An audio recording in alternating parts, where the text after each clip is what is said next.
যে তায়েফ আল্লাহ নবীজিকে কাফেররা পাথর মেরেছিল, সেই জায়গায় আমরা আসলাম।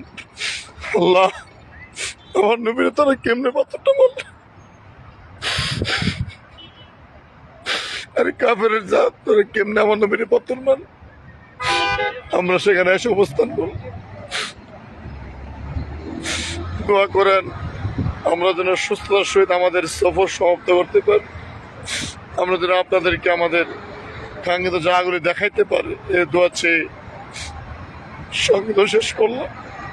আমার নবীর এই কাফের বাচ্চারা কত মায়ের মারলো, এই তাইফের যে নবীর ছিল আজকে মক্কাবাসীরা খাইতেছে তো আনন্দে সুখে, সে নবীকে আমার নবীর শরীরে রক্ত জ্বালালো, সে জায়গায় আছে। দোয়া করবেন আমরা যেন আপনাদের সাথে দেখাইতে পারি, যারা মক্কা আসতে পারেন নাই তারা